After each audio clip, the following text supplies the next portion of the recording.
Hello viewers, it's Joe here from Rufio. Welcome to the channel. If this is your first time here, welcome aboard. You should definitely hit subscribe and the notification bell before you go any further and realise how fucking garbage this content is. But if this is not your first time on the channel, welcome back. For anybody into their Warhammer, they know how dark and gritty this whole setting gets. But there are some things that go to another level of absolutely fucked. And while I was out and about looking for some things that are absolutely not very cash money in the Warhammer universe, I came across the Daemonculaba. Now if you're someone who's been fortunate enough to not come across this before, well, this is your last warning to leave now. And if you don't, well, you've just done this to yourself. But anyway, that's enough waffling on from me, let's get stuck into the video. In the Warhammer 40K setting, there are a number of things going on that would, to say the least, make people feel a little bit uneasy. But for all the things I've had the great misfortune of hearing about, the Daemonculaba takes the cake as one of the most absolutely clapped things that we know about that is going on out there in the vast 40k universe. Now, it is widely known that the Iron Warriors are miserable fuckers at the best of times, but it takes a particular level of depravity to live up to this one. Weirdly, this sounds far more like something you'd expect from the Slaneshi followers, but I guess chaos is chaos and it'll behave however it bloody well likes. Rules are for the squares over in the Imperium, after all. The Daemonculaba was the name given to the individuals used in an attempt to make new Chaos Space Marines from a distorted womb of a human female. Chaos Space Marines that would be created from gene seed that was stolen from the Imperial Fist's repository during the 13th Black Crusade on Hydra Caudatus. This grim project was the wonderful idea of the Iron Warriors and overseen by the Warsmith Honsou, and taking place in the dungeons of Callan Gol, that being a fortress on the Medrungard demon world. The aim of the game was to replenish the dwindling numbers of Iron Warriors, which they had been unable to replace in the 10 millennia since the Horus Heresy. The processes of the Daemonculaba creation began by gathering of human females around Medrungard, who would then be transported to their new, delightful futures. That was a joke, by the way. This whole thing is pretty horrendous. Once captured, they'd be stripped down and shackled within iron cages, force-fed a concoction of nutrients and fuck knows what else, which causes them to swell up like Violet from Willy Wonka. Their bodies would become distorted and grow to monstrous sizes. Following this, they'd get a visit from their doctors at least. Unfortunately, these guys weren't there to check their blood pressure. Instead, our new medical-based friends were heretics. That is a name given to the Adeptus Mechanicus, who turn their backs on the usual teachings in pursuit of greed and power, and usually just corrupted by chaos. The heretics would then begin a surgical procedure combined with chemical techniques and the sorcery of chaos to alter the innards of their new subject, and ultimately embedding their wombs with the stolen Imperial Fist's gene seed.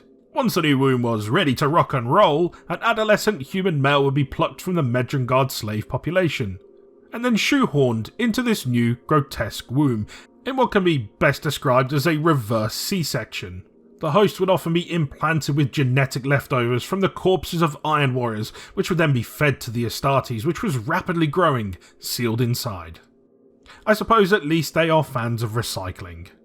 The new heretic Astartes candidate would, after some time, be reborn from the womb of the Daemonculaba, often killing the poor woman in the process. If the Daemonculaba was lucky enough, depending on your perspective here, to survive, the whole cycle would begin again, used over and over in this hellish existence until the sweet release of death would dismiss them from their new-found career. The new heretic Astartes would be inspected to see if, physically, he was worthy of joining the Iron Warriors and free of mutations. Those who did have horrific mutations would quite literally be flushed down the sewers and left to die in the barren wastelands surrounding the Medrungard fortress. And those that did survive would often band together and become tribal in nature, and these mutated outcasts would go by the name of the Unfleshed. The candidates who did make the cut would be lucky enough to get some new skin.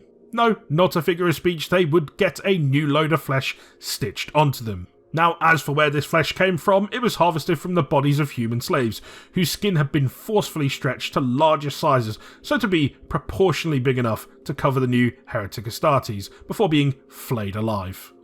Fortunately, this story does have a somewhat happy ending, at least relative to the absolute horrors that we've set out so far. And of course, it was the Warhammer 40K poster boys that came to save the day. Fucking simps. Chief Librarian Varo Tigurius, I think that's how it's pronounced anyway, this guy of the Ultramarines had been having some rough nights and experiencing visions in his sleep, courtesy of his potent psychic presence in the warp. And in these visions he'd seen the Daemonculaba. Now he spoke with his buddy who happened to be Chapter Master Marnius Calgar, who then passed on instructions to some dishonoured Ultramarines by the names of Uriel Ventris and Pausanias Lysane. And both of them had been spared execution after deserting their men in a prior effort to destroy a Tyranid hive fleet. These instructions were to carry out a death oath, which would require them to seek a place of dark iron and destroy any such abominations they could find within the Eye of Terror. Shortly after leaving Macragge, their starship was attacked by warp entities. The two Space Marines were seized and sucked into Medrengard, the demon homeworld of the Iron Warriors. Upon arrival, they banded together with renegade Space Marines and a couple of surviving Imperial Guardsmen who were previously slaves of the Iron Warriors and carried out guerrilla-style tactics using hit-and-run attacks against the Iron Warriors. Eventually, they would be captured by the Iron Warrior Warsmith Honsou, with Ventress being briefly forced into one of the Daemonculaba wombs, which extracted a portion of his gene seed, his memories, and implanted them into a clone which would become known as the Newborn. Fortunately for our Space Marine duo, Chaos did what Chaos does, and through some excellent plot armour, Honsou came under siege by rival Iron Warrior Warsmiths, who were pissed because he refused to hand over his share of the untainted Imperial Fist's gene stock. As the Civil War broke out, Ventris and Pausanias managed to free themselves and destroyed Honsou's lab and his fortress. They did get some help along the way by freeing a captive demon prince, which then obliterated another rival demon, which, via some cheeky collateral damage, helped them in their task. Through the ensuing carnage, Uriel Pausanias and a group of rejected Iron Warriors, the Unfleshed, launched a counter-offensive, with Honsou being shot in the back of their head before they managed to escape from the Eye of Terror. Unfortunately for them, Honsou survived this near-fatal wound. Warsmith Honsou swore vengeance against the Ultramarines for killing off his plans to build a new army that would have allowed them to conquer Medrengard.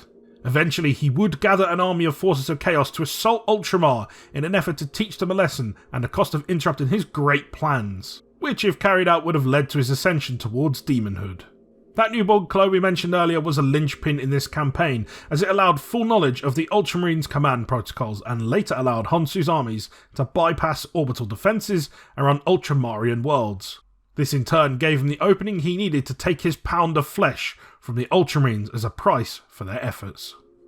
The great news, of course, is that the Daemonculaba project was ruined, gone for now, and with any luck, forever. Indeed, a day to rejoice for those of us who find themselves on the side of the fence with some semblance of sanity.